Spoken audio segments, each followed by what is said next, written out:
שחקי על החלומות, זו אני החולם שחקי באדם מאמין, כי יודני מאמין בך.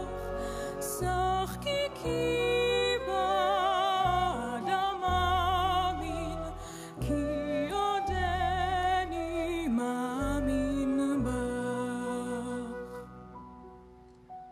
המלחמה שמטה את הקרקע מתחת לרגלי רבים. אנשים עשו דברים שאיש לא היה מצפה שיעשו. המלחמה הוכיחה מה מסוגל לעשות אדם כאשר עובד לו איזונו, כאשר הוא נתון לסכנה מכל צד, כאשר אין הוא יכול לבטוח בשעה הבאה. כל מי שראה כיצד אנשינו מורעבים, קרועים ובלועים, נרדפים על ידי מאורעות, חוששים מפני יום המחרת, מוטרדים על ידי חילוקי דעות אידיאולוגיים פנימיים, עומדים איתן על עקרונותיהם, הרגיש לראשונה את עוצמת החינוך השומרי. הערכים של חינוך זה לא הכזיבו, נהפוך הוא. בימי המלחמה נתגלו כפי שלא נתגלו עד כה. כך נגלה כל יופיו של חינוכנו ואושרו. זה שנים שמרו בתנועה על המסורת החגיגית של קבלת השבת. במהלך ימי החולין האפורים היו עוברים כמו בקפיצת דרך לתוך אווירה של חג. בחרדת קודש היו מצפים לשעה שבה יועלו נרות השבת בחדר המקושט. הבנות בחולצות שחורות, הבנים בחותנות לבנות שצווארוניהם רחבים. נרגשים הסבו לשולחן המכוסה מפה לבנה. תחילה עמדה דממה. ועד מהרה ניסה מסביב שירה אדירה של קבלת השבת. העיניים נצצו בברק הנרות. אישוניהם הפקוחים לרווחה הביאו התרגשות עזה. כאילו נשמה אחרת הייתה לאנשים. טהורה וטובה יותר.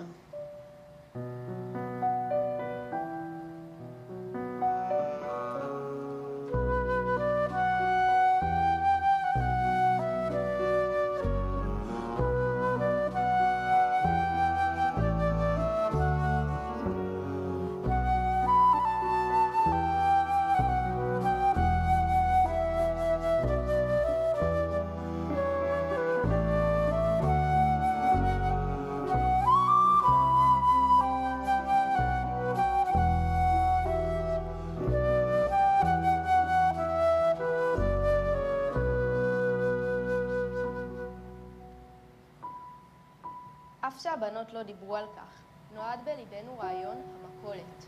ניקח מחצית מארוחתנו בבית, נביא אותה למקום המפגש היומי, ואחת מאיתנו תחלק את המזון לבנות הנזקקות. בביתנו היה נהוג לקבל 2 פרוסות לחם לכל ארוחה. ידעתי שאמי לא תרשה לי להוציא לחם מהבית, ועל כן הייתי תומנת בזריזות פרוסת לחם אחת מתחת למושב הכיסא שלי. באחת הפעמים אמא תפסה אותי. היא אמרה לי שהיא ואבא בקושי רב משיגים לנו מזון, ואין הם יכולים לקיים אף אחד זולת משפחתנו. אמרתי שהבנות מהקבוצה שלי יקרות לי, כמו המשפחה, ושאני יודעת שאחדות מהן סובלות חרפת רעב. איזה שטויות את אומרת, אמרה אמא. היום חברות אלה, מחר חברות אחרות, והמשפחה היא תמיד המשענת הבטוחה ביותר שלך. את נאיבית, ילדתי. אז לא תמשיכי לסחוב אוכל למכולת? שאלה חברתי מרים. ודאי שאמשיך. הבטחתי. כעת יכולה לבוא שעת המשבר בחיינו. ייתכן ונוכח להיפרד ולהתפזר. עלינו להיות מוכנים לכך. ולמטרתנו עד הסוף, עד הנשימה האחרונה, להישאר אדם. אל לנו לכרוע לפני האויב.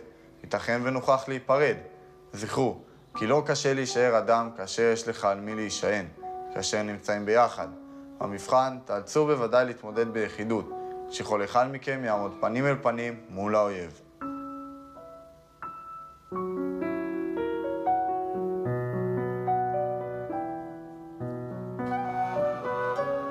כי עוד נפשי דרור שואפת, לא מכרתי על עגל פז, כי עוד אמין גם באדם, גם ברוחו רוח עז, כי עוד אמין גם באדם, גם ברוחו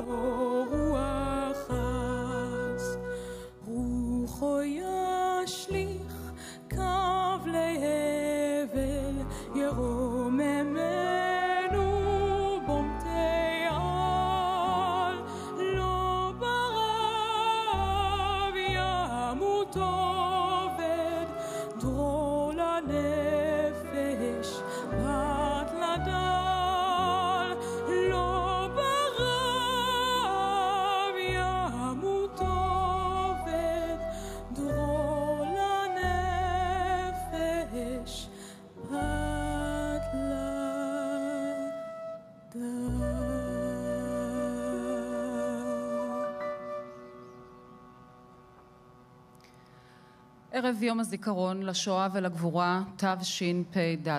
אנו מתאספים כאן במערב הנגב ביד מרדכי, כבכל שנה מאז 1947. בגבעה מעלינו פסלו של מרדכי אנילביץ', איש השומר הצעיר, מנהיג מרד גטו ורשה, סמל לגבורה, לתעוזה ולנחישות היהודית, אנשים שהתקוממו כנגד כל הסיכויים.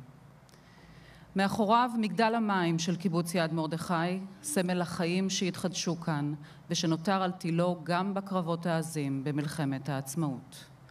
ולידינו מוזיאון יד מרדכי שנפגע ונושא בדממה את העדות למה שאירע כאן ביום שמחת תורה השנה. בשעה שאנו מתייחדים הערב עם זכרם של אחינו ואחיותינו שהושמדו, נשרפו והומתו במחנות ההשמדה ובגטאות, אנו מתמודדים עדיין עם התוצאות הקשות של המתקפה האכזרית על הנגב המערבי, ובה בעת גם עדים בכל יום להמשך הניסיונות לפגוע ביהודים בארץ ובעולם, ולעלייה מדאיגה בקריאות הברורות לרצח העם היהודי, באמירות ובמעשים המזכירים ימים אפלים. כאז כן היום, הקשר בין היחיד והיחד, המבוסס על גבורת האדם, ניצחון הרוח והסולידריות החברתית, הוא הבסיס לתקומה. אירועי הימים האלה מחברים אותנו, בני הדור הזה, לשרשרת הדורות הארוכה של העם היהודי, שידע סבל ותלאות, אך ידע תמיד לקום, להשתקם ולהתעלות. ממש כמילותיו של שאול צ'רניחובסקי, ישוב, יפרח אז גם עמי, ובארץ יקום דור, יחיה, יאהב, יפעל, יעש. חיי רוח, לא אין די. למעמד הזיכרון, הקהל מתבקש לעמוד.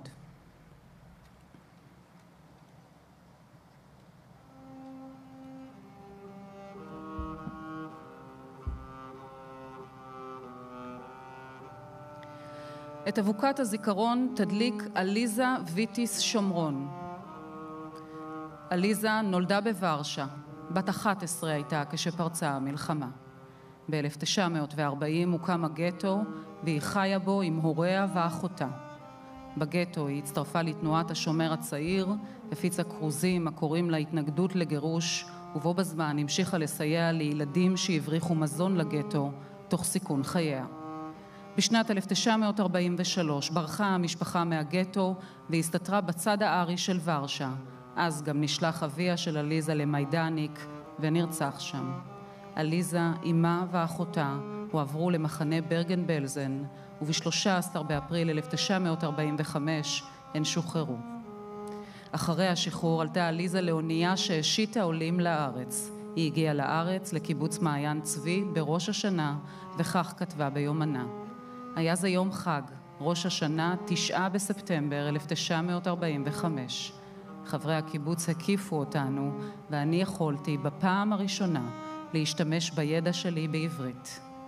עליזה בנתה את מרכז חייה בקיבוץ גבעת עוז, שם גדלו 3 ילדיה.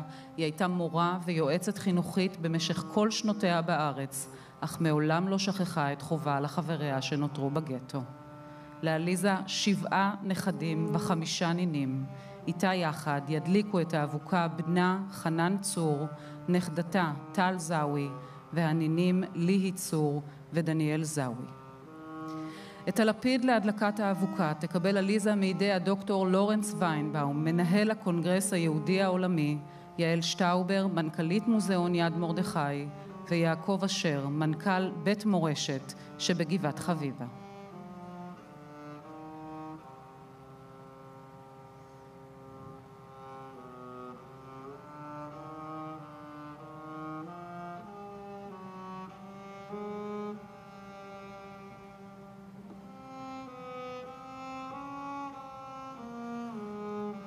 כאן, לרגלי הגבעה, נעלה 6 אבוקות לזכרם של 6 מיליון היהודים שנספו בשואה. את האבוקות ידליקו נציגי תנועות הנוער, הפועלים ומתנדבים בקהילות יישובי העוטף ובמערב הנגב.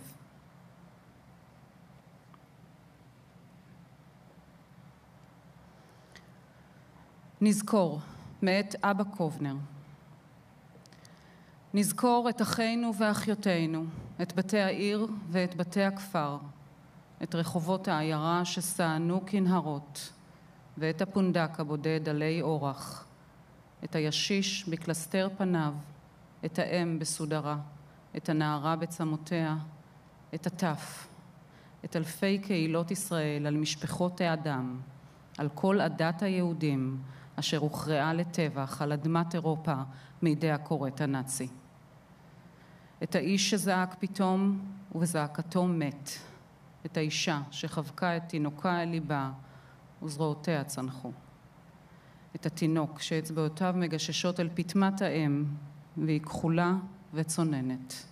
את הרגליים שביקשו מפלט ולא היה מנוס עוד, ואת שקפצו ידיהם לאגרוף, האגרוף שחפן את הברזל, הברזל שהיה לנשק החזון, הייאוש והמרד.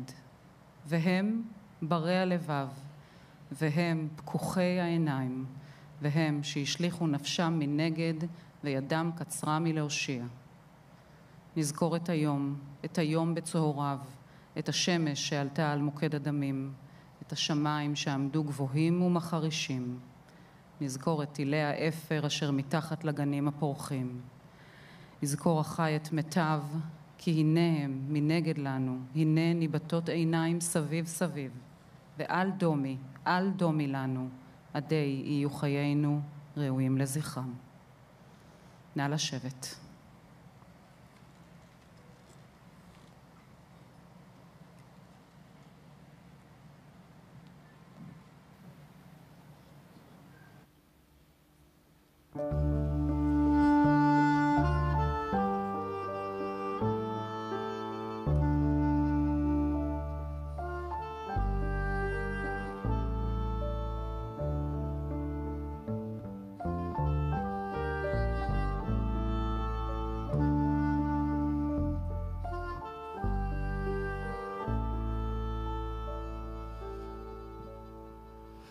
חכה שתגדל,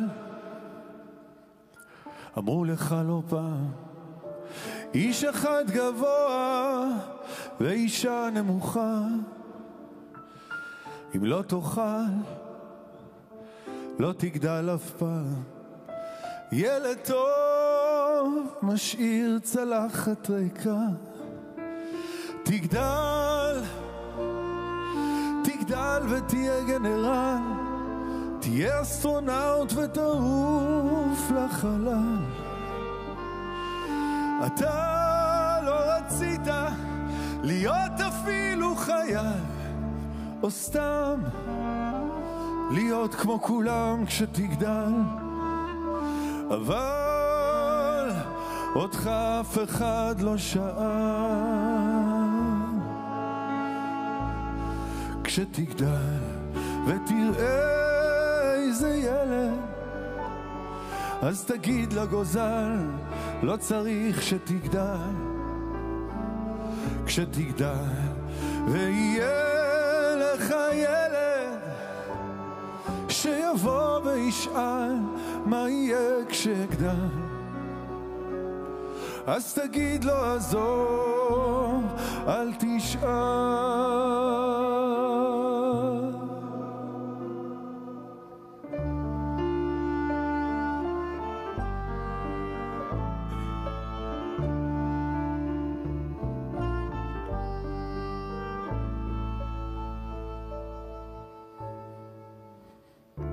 לך הביתה, עזוב את בית הספר, אמרו שממך כבר לא יצמח שום דבר. אישה גדולה ואיש במשקפיים ימשיכו לרדוף עד הסוף, עד עפר. תגדל, אל תתערבב בקהל, תשקיף מן הצד, תתנדנד בארסל.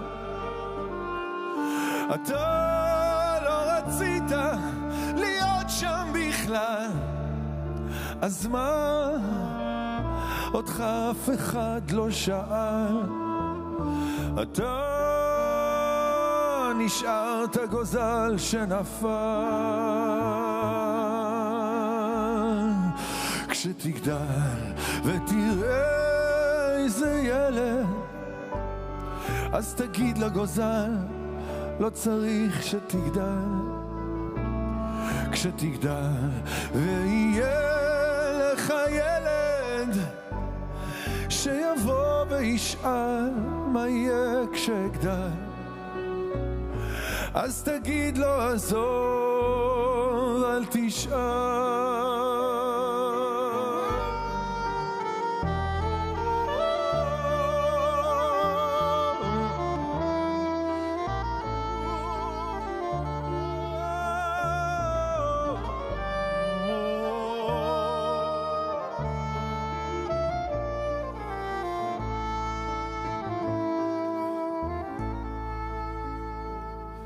כשתגדל ותראה איזה ילד, אז תגיד לגוזל, לא צריך שתגדל. כשתגדל ויהיה לך ילד, שיבוא וישאל מה יהיה כשאגדל, אז תגיד לו עזוב, אל תשאל. אל תשאל,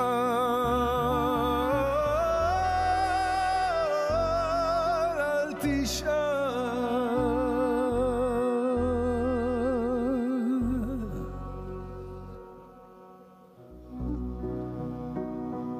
שלום שרה היקרה, ושלום ראובן היקר. כבוד גדול בשבילי, באמת כבוד עצום לראות אתכם כאן בבית הנשיא. סיפורכם האישי מהדהד לדורות, השואה והתקומה. אז אני מזמין אתכם לספר לי קצת. הייתי בת 4, אני זוכרת את ההפצצה על העיר שלנו. מישהו יעץ לאבא שלי אם הוא יכול לעזוב, שיעזוב. אז התחלתם מסע תלאות? מסע מתומשוב לרברוסקה, ושם היינו פרק זמן, ואז הרוסים לילה אחד דפקו בדלת ואמרו לקום להתלבש ולעלות על המשאית. ולאן נסע המשאית? עד תחנת הרכבת, משם על קרונות מסע, והגענו לסיביר. כמה שנים חייתם שם? עד סוף המלחמה. אחותי הבכורה נשארה עם סבתא ונספתה, וכשהתחילו לדבר על ישראל, אבא החליט שאנחנו עולים לארץ. כן. מדהים. כן.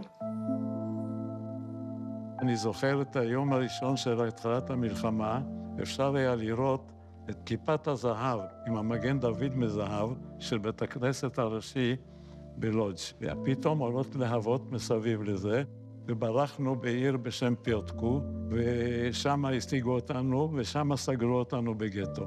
בשלב מסוים התחילו סלקציות, והתחילו לשלוח למחנות הריכוז, ושלחו אותנו לברגן-בלזן. היה אצלנו הרבה, פשוט הריבו את הראשים. אנחנו קיבלנו כל יום פרוסת דקה של לחם וספר מים, לא יותר מזה, ועל זה אכלנו, ואנשים התחילו למות שם בכמויות. אחי הגיע לבד לברגן-בלזן, ושמו אותו במחנה לדוגמה לביקורים של הצלב האדום, לא פחות ולא יותר. זה אומר 3 ארוחות ביום, פעמיים בשבוע מקלחת, דינים נקיים, וכשמגיע משלחת של הצלב האדום, מראים להם את הברגן-בלזן שמה, ורק גדר חוצה בינינו לבינו. בדרך לא דרך נודע לנו שהוא שמה, הוא היה גונב אוכל בארוחות, שם בכיס, זורק לנו. לקראת סוף המלחמה זה הפסיק החגיגה הזאת, ואנחנו הולכים ונחלשים, ואני זוכר את זה כמו היום. אני שוכב פגר אדם בתוך 30,000 גרים, בגיל 10.5, הצבא הבריטי מגיע ומשחרר אותנו. אתה יודע שאבא שלי היה בין הראשונים שנכנסו לברגן-בלזן. הוא קם, נעמד על ארגז וצעק בקול רם, יש עוד יהודים, אני יהודי, מארץ ישראל, באנו להציל אתכם. הלכנו לשוודיה לשיקום, עד שיום אחד הגיע מכתב מאיזה דודה שלנו בארץ, אבא, שהקימו את מדינת ישראל. אבא לקח אותי ואת אחי, תדעו לכם, הוקמה מדינת ישראל, ומקומם של יהודים בארץ ישראל, אנחנו עולים ארצה. ספרו לי מה קרה לכל אחד מכם, בשמחת תורה והשביעי באוקטובר. צבע אדום באזור שלנו לא כל כך נבהלים, אבל יש עוד צבע אדום ועוד צבע אדום.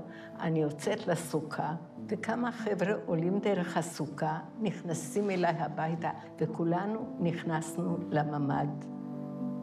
הצעתי להם משהו לאכול, שמתי לחמם אוכל. ב6 ביקשו מהם לבוא לפנות את הרכבים. ביקשתי מהם לרשום את מספר הפלאפון שלי, כי רציתי לדעת אם הם יצאו בשלום. אני לא רציתי לצאת, לא פשוט לעזוב את הבית. אני מ-63 בסעד.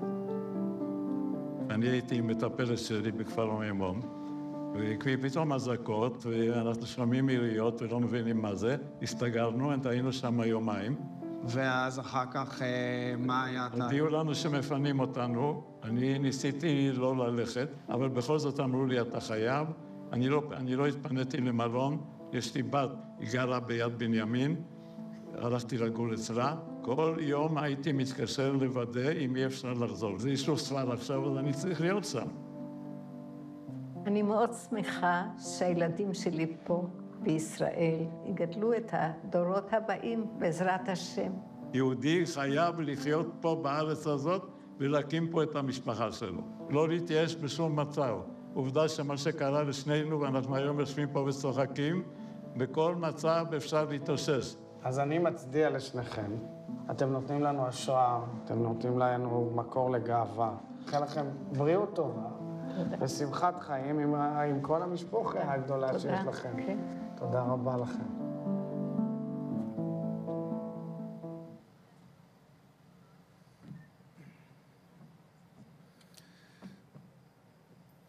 ה7 באוקטובר היה היום הנורא ביותר שעבר על העם היהודי מאז השואה. ישבתי במרתף ביתי והרקטות התפוצצו בחוץ ודיברתי בטלפון עם אנשים שזעקו איפה הצבא, למה הוא לא בא.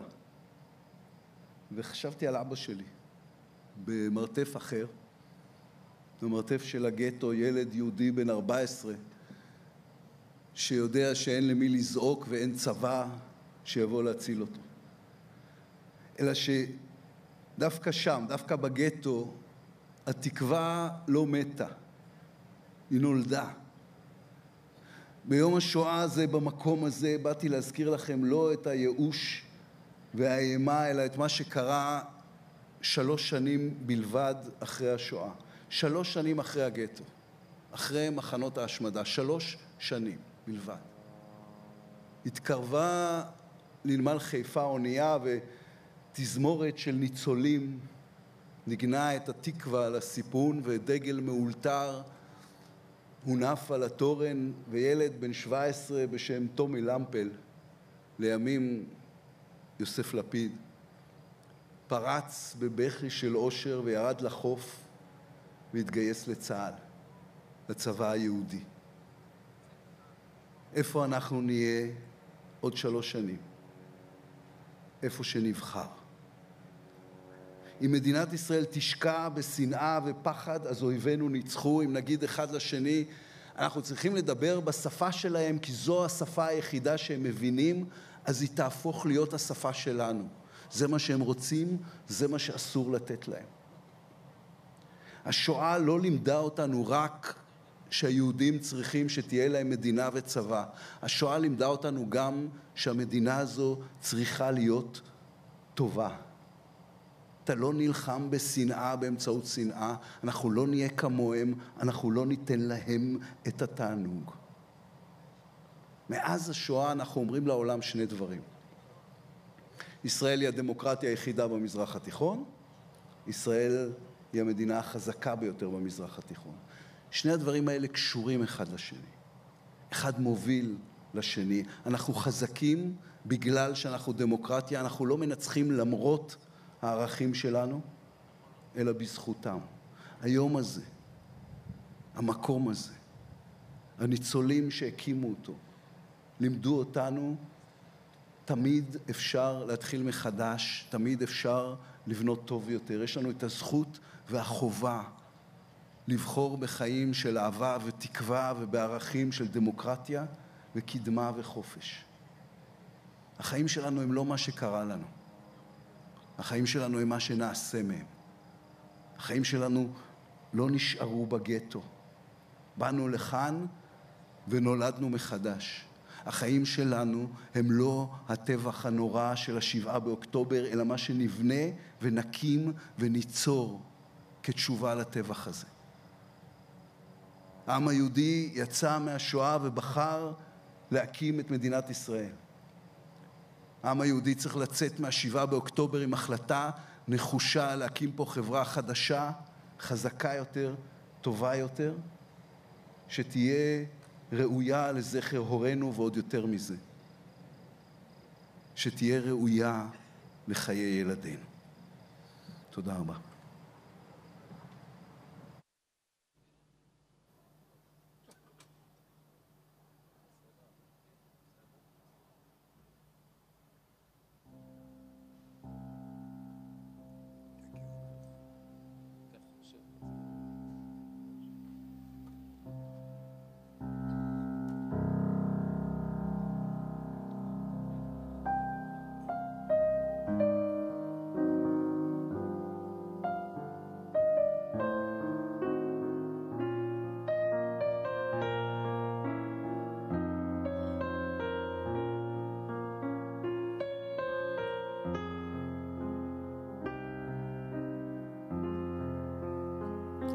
לכל אדם יש זיכרונות כספר, יומן חרוט על לוח לשותק. הזמן זורם את הרעות כאפר, רק הטוב לה לא יימחק. על כן לאור הזיכרונות, על כן אבין נתיב חיי נעלות. כי יש דממה בתום השערות, יש אור גנוז באושר של הגול. כי יש דממה בתום השערות, יש אור גנוז באושר של הגול.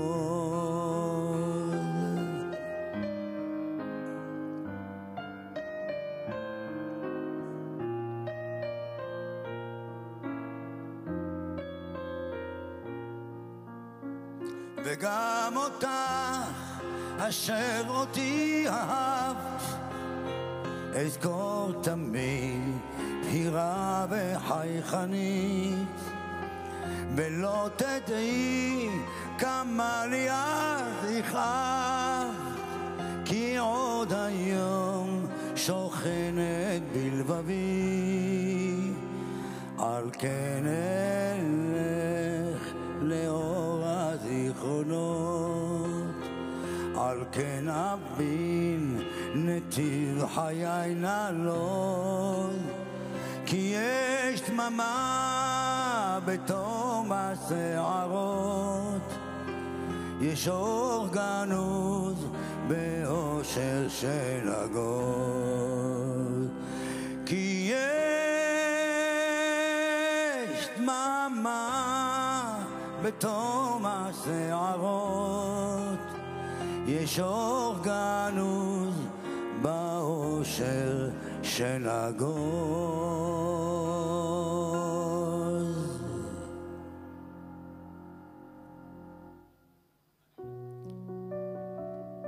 היה פה ביום שבת בשעה 12 בצהריים, בא לי אורח, והאורח פה הסקת, פיצץ לי את כל הבית, את הדלת. ראש העיר היה פה, רצה לתת לי בית מלון בתל אביב, אבל אני הייתי חורבן של בית, אז אני לא עוזב את החורבן. לא עוזבים את הבית. היי, ישעיהו, נעים מאוד. לי קוראים גיל, אני פה עם דניאל. שנינו חברי קיבוץ יד מרדכי וחברי כיתת כוננות, והיינו שמחים להתחיל עם הסיפור האישי שלך על פולין. אני נולדתי בפולין באחוזה. היה לנו 1,500 הקטר אדמה, והיה לנו 80 ברות, זה היה כמו קיבוץ. נולדו 4 ילדים, אני אחת מ4. בן כמה היית שהתחילה המלחמה? בן 7. אני למדתי לרכב על סוס. אצלנו בבית היה בית הכנסת, היו רוקדים אצלנו ושרים, זה היה בית פתוח אצלנו. הדבר הראשון שאני זוכר את המלחמה זה האווירונים באותו זמן, והחרימו לנו את החווה. פה אסור היו לנו לעמוד, פה אסור היה לנו ללכת. הזמן חולף, המנהל, הפרינס, הוא אומר לי, אמא, עוד מעט את צריכה ללכת לגטו. לקחה, הכינה לי שק, נתנה לי אוכל. אתה הולך לרומק. רומק היה אחר כך ראש הפרטיזנים. יום אחד, לא יודע איך, אמא באה אצלי לתוך הכבר, ורצתה לדבר איתי. אני כעסתי מאוד על אמא, זרקה אותי מהבית. בסוף לא דיברתי איתה. עד היום הזה לא דיברתי, זה נשאר לי כאילו סכין בלב הדפלומטה. ספר לי איך הגעת בעצם לפרטיזנים. ינק זה, הוא היה יתום, אבא גידל אותו, הוא הלך מאיתנו לצבא, וישעיהו הולך איתו ליער.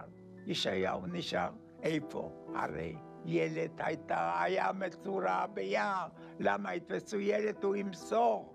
הוא ראש הפרטיזנים, והוא לוקח מביא ילד ליער.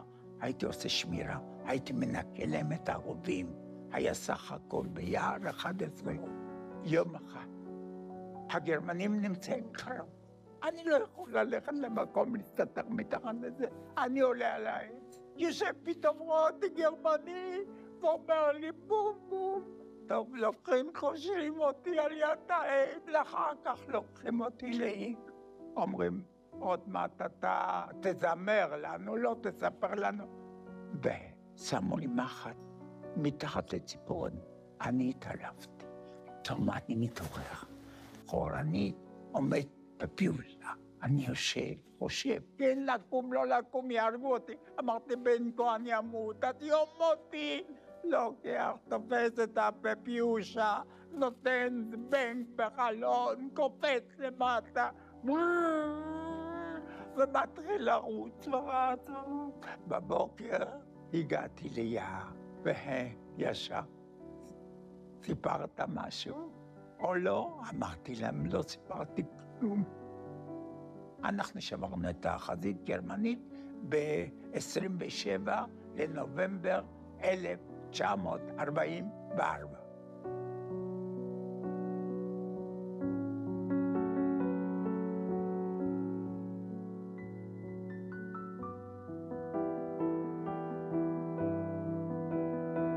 יש לי ככה, יש לי בן ובת, ויש לי 7 נכדים, ויש לי 13 נינים. אתם רואים בזה ילד שגדל לבד, והילד הזה יצא, ואחר כך איך הוא בנה בית, ואיך אני אומר לכולם, אם תרצו, אין זו אגדה, תגיעו הכל, תעבדו, יכולים הכל.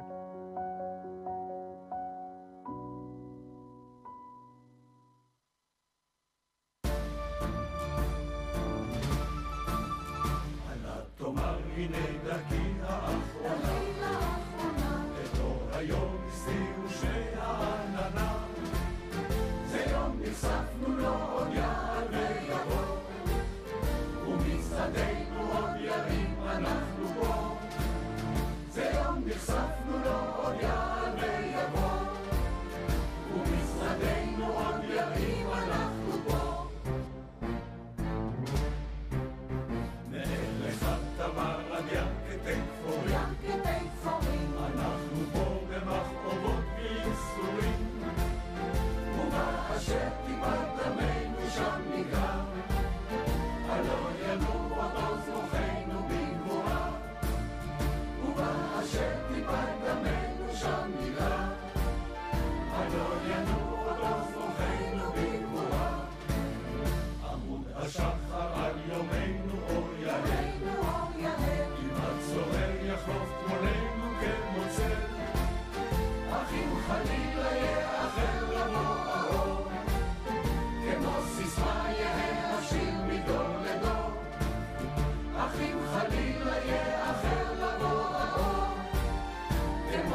אלכס דנציג, אני גר בקיבוץ ניר עוז שבנגב המערבי. הרבה שנים עבדתי בנושא של זיכרון, נסיעות לפולין ביד ושם.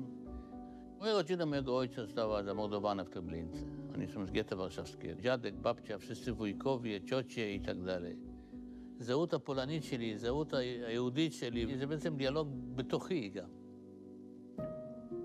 מאוד מאוד מתגעגע אליו ולשיחות שלנו. כל נושא שחשבתי עליו שמעניין אותי לדעת, פשוט הייתי בא אליו ומתחיל לדבר, ואז הוא כבר ממשיך.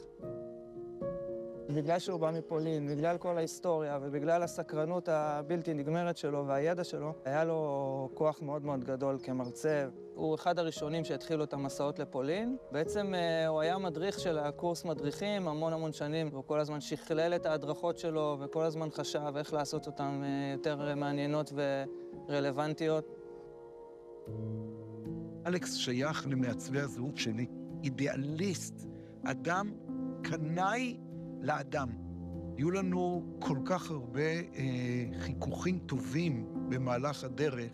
הוא לא נתן לנו לברוח. לנו זה אומר יד ושם, מדריכי פולין, מסעות פולין. הוא לא נתן לברוח למקומות הלאומתיים. כל מדריך יש גם את התפיסה של ההומניזם של אלכס. המטרה הייתה לשאול שאלות ולהבין היבטים יותר מורכבים, ובעיקר את המסר האנושי של אדם לאדם.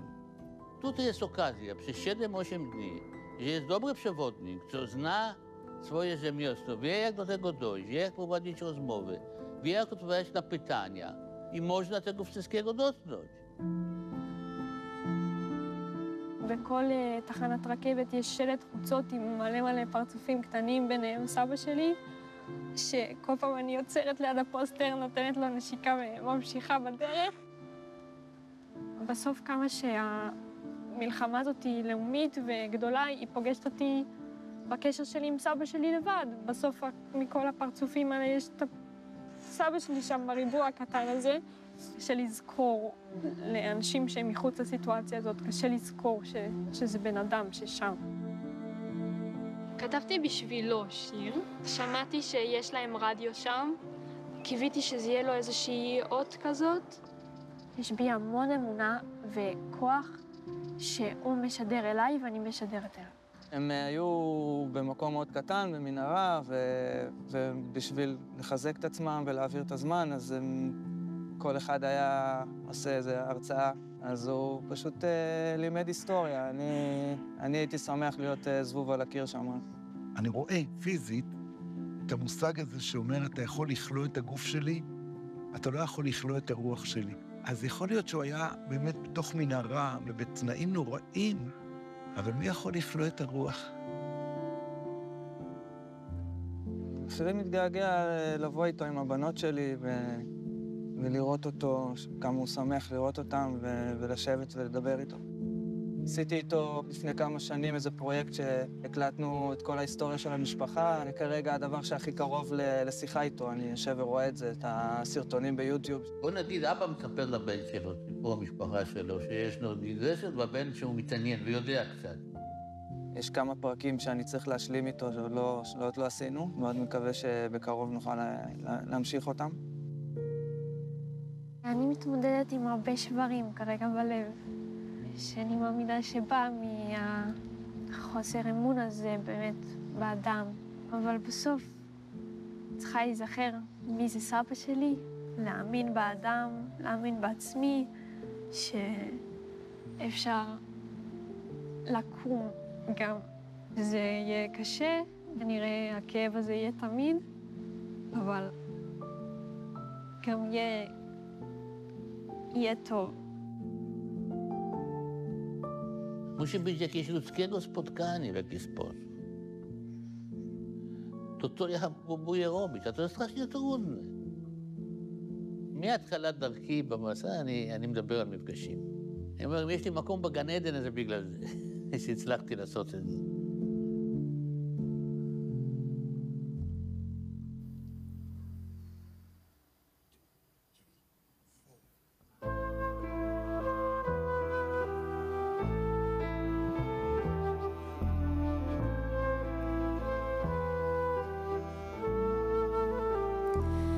כי שירי הוא בת קול ברוח, מכתבי השלוח,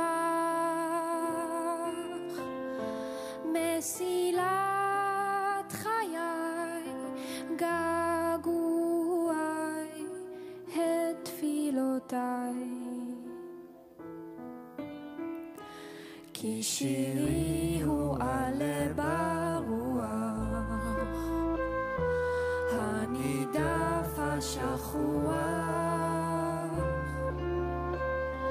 הוא האור הרך הנפקח בלילותיי, הוא אתה הולך אליי.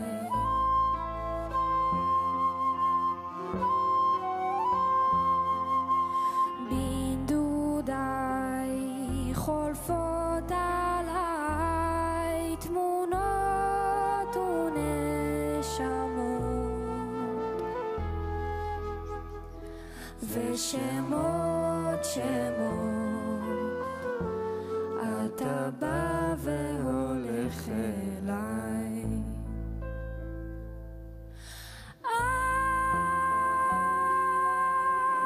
ילדה סביב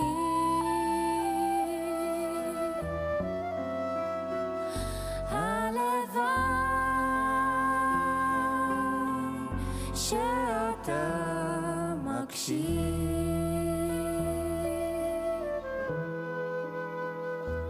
אולי, אולי, אולי אתה בא והולך אליי.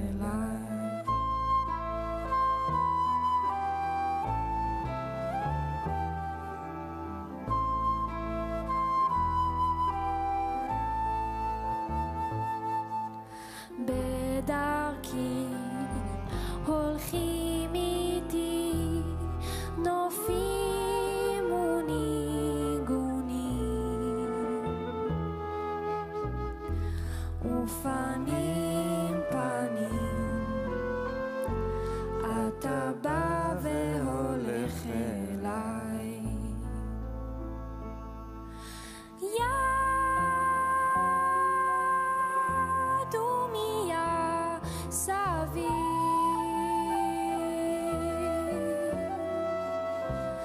והים אם אתה מקשיב.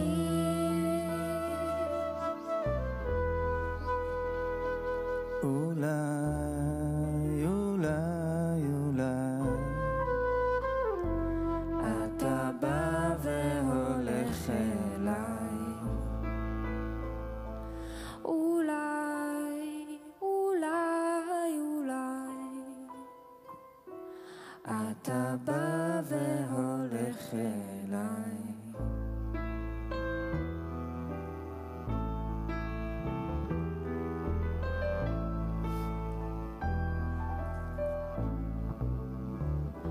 כי שירי הוא משב הרוח, חלוני הפתוח,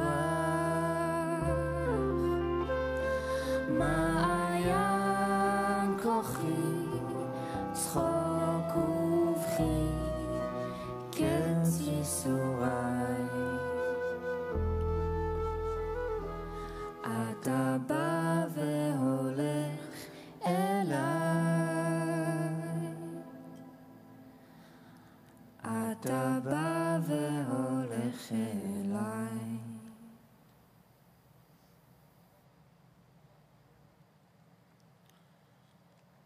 מעטים הם הסמלים שכעבור שנים כה רבות חשיבותם רק מתחדדת והולכת. אנו יושבים לרגלי סמל שכזה, שאי אפשר להעמיד בחשיבותו לחזון הציוני.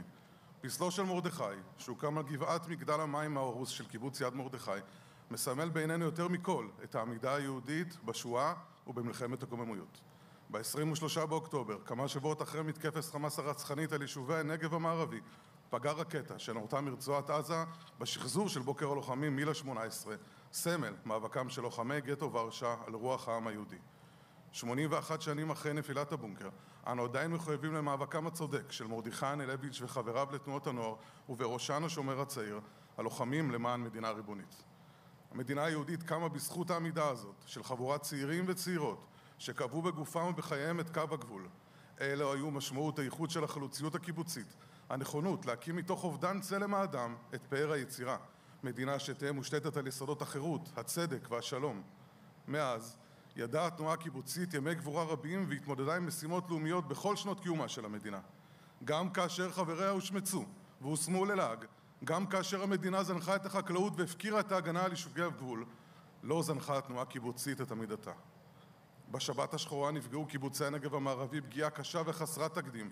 חברי כיתות הכוננות יצאו באומץ למאבק על ביתם והצליחו לבלום את המתקפה, אך איבדו רבים מבניהם ובנותיהם של הקיבוץ.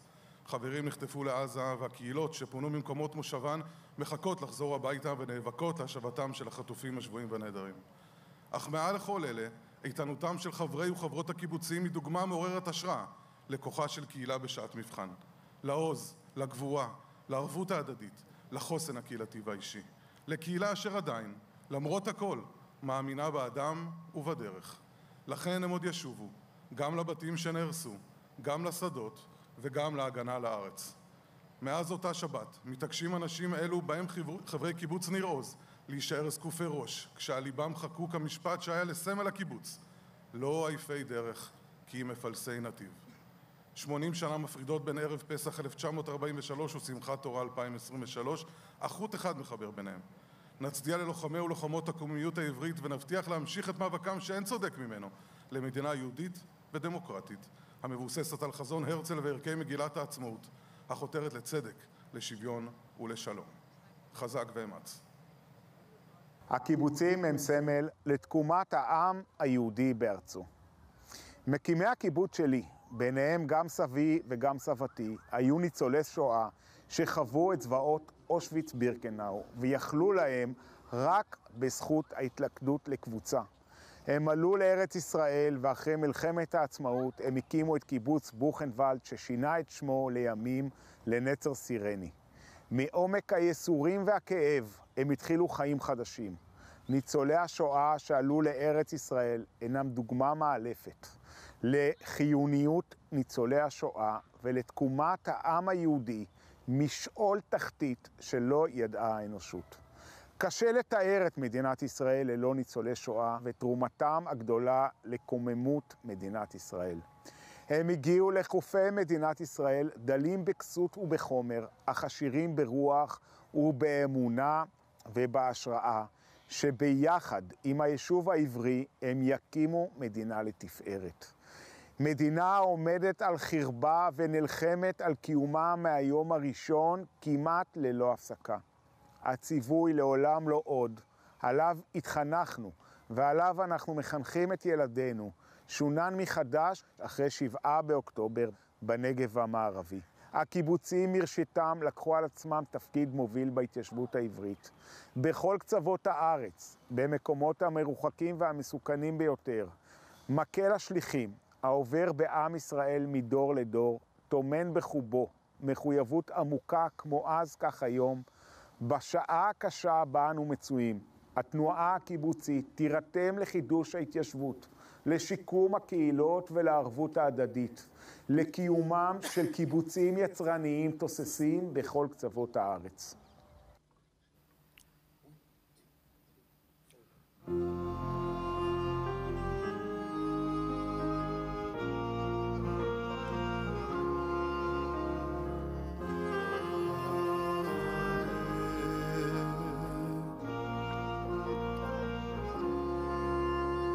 בין קודש לחול אני חי עם האמת שמשתוללת בי, עם 1000 הרגלים, עם כל צלקת שעל פניי.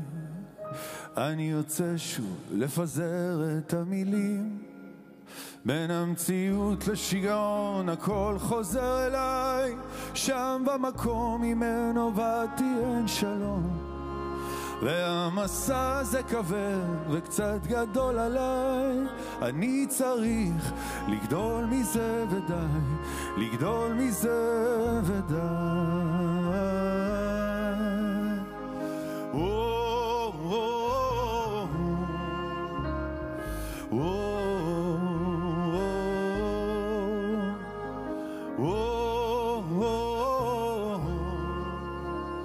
בין קודש לחול אני חי, עם האמת שמשתוללת בי, עם 1000 הרגלים, עם כל הפחד שעל כתפיי.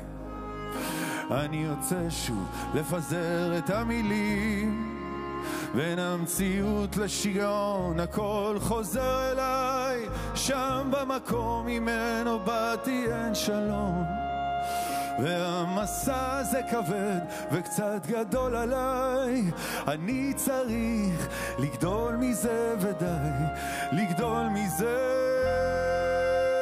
ודי.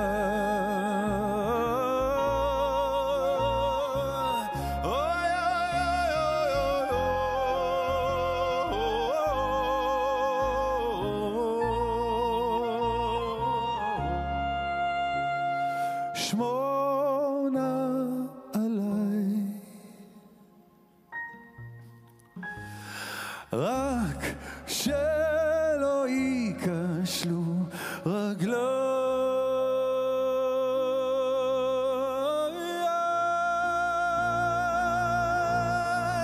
בין המציאות לשיגעון הכל חוזר אליי, גם במקום ממנו באתי אין שלום. והמסע הזה כבד גדול עליי, אני צריך לגדול מזה ודי, לגדול מזה ודי.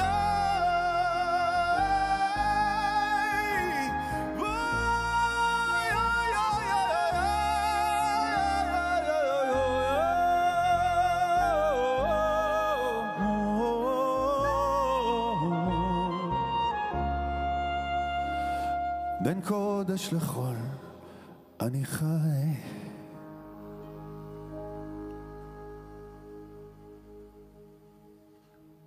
נוער יהודי, אל תאמינו למוליכים אתכם שולל. התשובה לרוצח היא התבוננות. כאשר גמרו לקרוא, הסתררה איזושהי דממה, ופתאום באופן ספונטני לחלוטין, איש לא נתן, לא הוראה, לא אמר תעשו, תשירו, פרצה שירה. סבתא רוז'קה נולדה בפולין ב-1921. היא הייתה בגטו, חברה בהנהגת התנועה, בהנהגת השומר הצעיר, המחתרת של תנועות הנוער הציוניות שפעלה בגטו. התחיל החיסול של הגטו ב-43. ברחו מהגטו, נלחמו כפרטיזנים ביערות. הגענו לווילנה המשוחררת, ופתאום אני שומעת מדברים יידיש. נעמדתי באמצע הרחוב ופרצתי בבכי קולני. זה קשה בכלל להבין שאני זכיתי לראות ילד יהודי חי. ב-1944 הוחלט לשלוח אותה לישראל, לספר ליישוב בארץ על מה שקורה וקרה באירופה. נפגשה עם ראשי היישוב בארץ, עם פורומים רבים ומכובדים. בשנותיה הראשונות בארץ חיה בקיבוץ אילון, אחרי זה עברה לעין החורש, להצטרף לקבוצת פרטיזנים יחד עם אבא קובנר, וחיה בעין החורש מאז ועד יומה האחרון. כמה מהזיכרונות הכי משמעותיים שלי קשורים אליה וכרוכים בה, הייתי הנכדה הבכורה שלה, ולפני כל דבר אחר היא הייתה מחנכת. הדבר שהנחה אותה והוביל אותה זה הדאגה לאנשים. ראינו את עצמנו כחלק מהעם, כחלוץ שלו, כלוחמים על כבודו. לקחנו על עצמנו אחריות שאיש לא הטיל עלינו, ואפילו הייתה זאת אחריות כבדה עד מאוד. נשאנו אותה עד תום. הדמות של סבתא רוז'קה והסיפור שלה מורגש בבית, הוא היה מורגש במשפחה. היא הרגישה כמו דמות חזקה, זה מין שושלת כזאת. סבתא רוז'קה הייתה בפולין בשומר הצעיר, ושאני החליט שאני לא מדריכה, זה מובן מאליו. אנחנו משפחה מאוד שמוצניקית. הנחתי לגבי עצמי שאני לא אלך בכיוונים האלה. ונקודת המפנה מבחינתי הייתה אחרי צוק איתן. בחרתי לעבור בעצם מהמרחבים האקדמיים המחקריים לאיזושהי מעורבות יותר משמעותית בתוך המציאות וההשפעה עליה, והלכתי להיות מזכירת קיבוץ בנירים. אתגר קהילתי, אתגר מאוד מאוד רחב. להאמין שלמקום הזה יש עתיד. נקודת הזמן האחרונה שבה התמודדתי עוד פעם עם אותו אתגר הייתה אחרי 7 באוקטובר. התרחיש של חדירה לתוך נירים, לא דמיינתי שהוא אפשרי. פתאום הדבר הסוריאליסטי הזה הוא באמת המציאות. פינו אותנו מכאן לאילת. תוך יומיים היו לנו כבר מערכות חינוך, תשתית של טיפולי חוסן, טיפולים רגשיים, פעילויות קהילתיות משותפות. כבר ב9 לאוקטובר חברי גרעין שלי ירדו לאילת, ונורא קל להתפזר אחרי טראומה, ואחרי זה שלהורים קשה ולמשפחה קשה. ובעצם כל השנת שירות הזאת הפכה לאיזושהי שליחות נורא גדולה, והעצמה גם שלי בתוכה. אני לגמרי רואה בקיבוץ שלנו לפחות את הרצון ואת הכוח ואת היכולת לקום מחדש. פעם הלכנו לנסר עמודי טלפון כדי לנתק את הקשר בין שני בסיסים של גרמנים. אם אנחנו נעמוד במשימה, אם נמלא את התפקיד שמטילים עלינו, אנחנו סוללות את הדרך לכל יתר הבחורות. בנירים יש מנהיגות במובן הרחב של המילה. רוב נשי, שכל אחת מהנשים האלה הן מדהימות. אני מאוד שמחה שהן מי שמובילות לנו את הקיבוץ. יש משהו ב-DNA המשפחתי. הסיפור הזה כנראה התחיל בסבתא, היכולת הזאת לבחור בחיים ולבחור בעתיד ולבחור בלא לוותר. והיא פעלה בעולם מתוך תחושה של אחריות ותחושה של שליחות. יש רגעים ויש תקופות ויש משימות שחייבים לקחת. אנחנו לא אחראים רק על עצמנו. אחד השירים שאני הכי אוהבת, הוא לא נכתב על סבתא רושקה, שלאה גולדברג נשאלה פעם על מי היא כתבה את השיר, אז היא אמרה שהוא היה יכול להתכתב עליה. הוא מדבר על לצמוח מתוך הכאב ולהאמין. מותר לאהוב, בסוף, שם הכל מתחיל והכל נגמר. מותר לאהוב.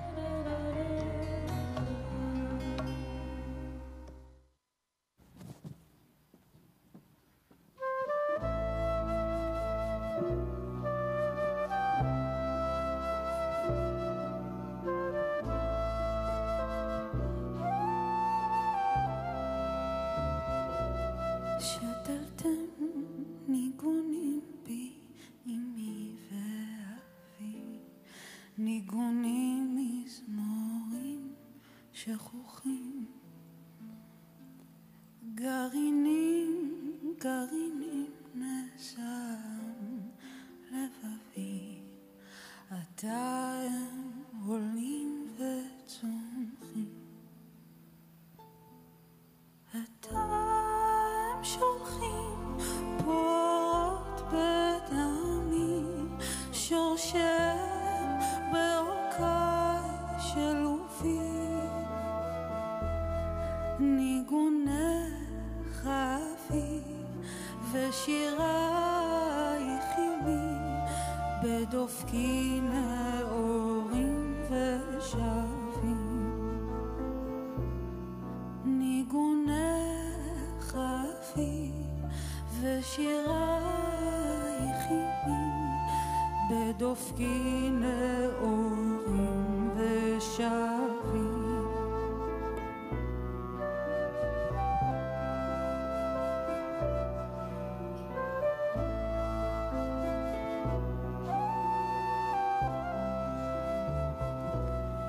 הנה אז עם שיר ירסי הרחוק, הביע פיהם אלי בה, הנה לי תזהרנה בדמע ושחור, איכה וזמירות של שבת, כל הגה איתם וכל צליל ייעלם, בקולכם הרחוק יאור. עיניי עצום והרי נדחם מעל לחשקת התהום. עיניי עצום והרי נדחם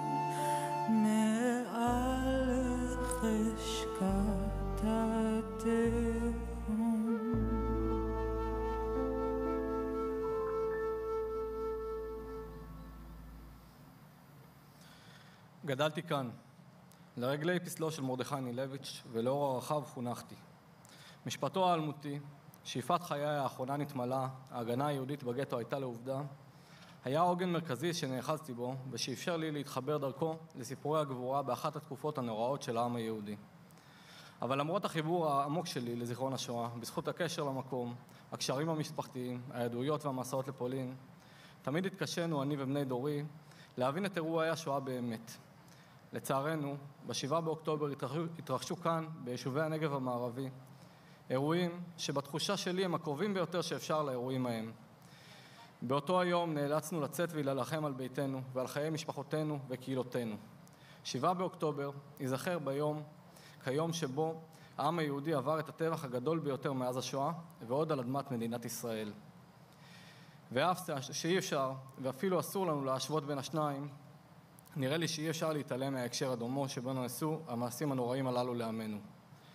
בשני המקרים היינו מעטים מול רבים, נעשו בנו זוועות וטבח בחסרי ישע, ובאותה נשימה הייתה בשני האירועים גם גבורה עילאית של אנשים ואזרחים מן השורה שהבינו את גודל הרגע וקמו להגן על קהילותיהם ועל אחיהם הזועקים לעזרה ולהצילם. בעניין אחד חובה עלינו להשוות בין המקרים ואף ללמוד מאחד על משנהו.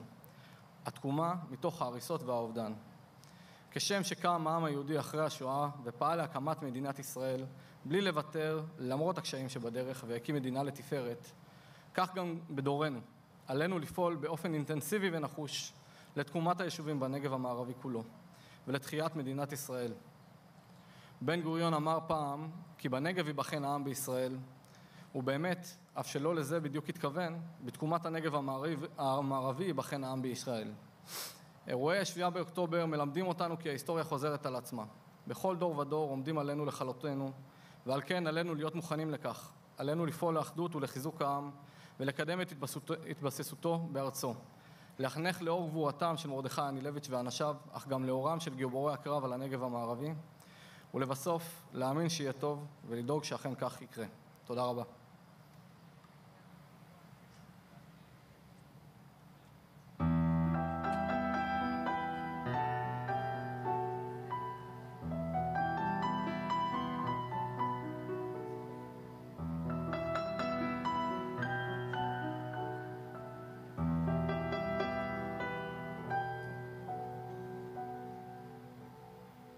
הלוואי ומענן תרד עלינו קשת, הלוואי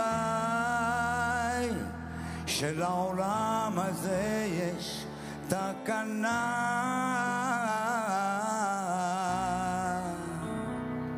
הלוואי ביום יצמח מתוך סופה גועשת, הלוואי ולא טובת לעד המתנה,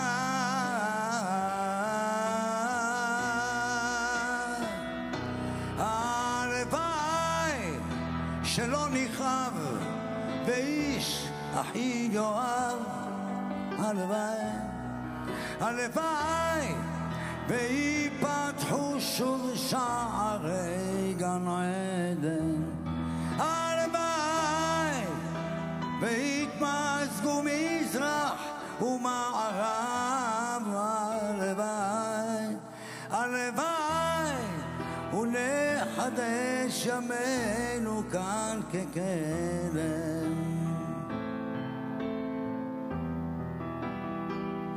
הלוואי ולא יישא עוד גוי אל גוי חרב, הלוואי ולא ננטוש את דרך התקווה, הלוואי והאדם יהיה רחום עד ערב, הלוואי שיש סיכוי אחד לאהבה, הלוואי שלא נכאב ואיש אחיו יאהב, הלוואי ויפתחו שוב שערי גן עדן, הלוואי והתמזגו מזרח ומערב. הלוואי, הלוואי, ונחדש ימינו כאן כקדם.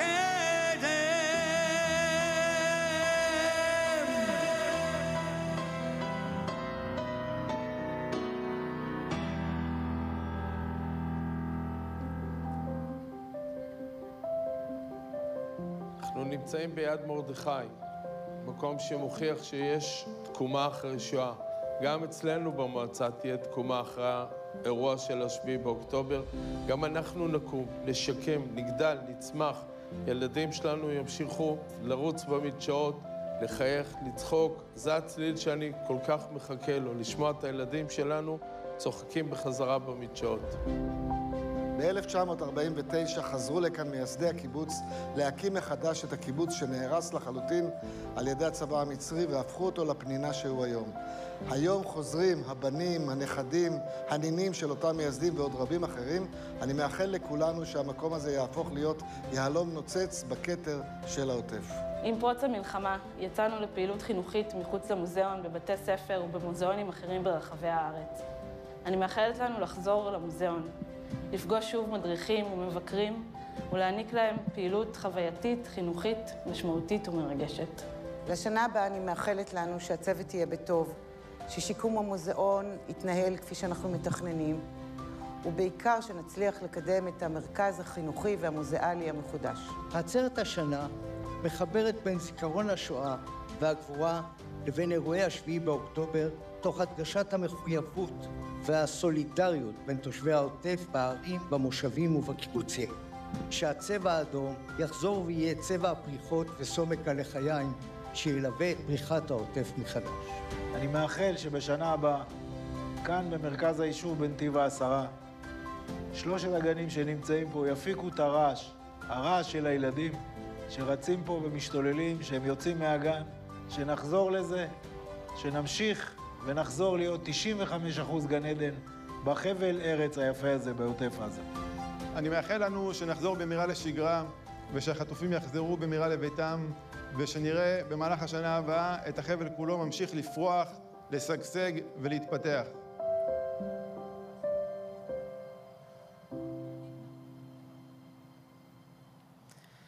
קהל נכבד, לפני סיום אנחנו מבקשים לשאת תפילה לחזרתם במהרה של כל 132 החטופים המוחזקים עדיין ברצועת עזה. מי ייתן ונזכה לראותם שבים בהקדם לחיק משפחותיהם. נייחל גם לשובם בריאים ושלמים של חיילי וחיילות צבא ההגנה לישראל, להחלמה שלמה ומהירה של הפצועים ולחזרתם הביתה בביטחון של כל המפונים מבתיהם. לשירת התקווה, הקהל מתבקש לעמוד.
תודה על השתתפותכם, צאתכם לשלום.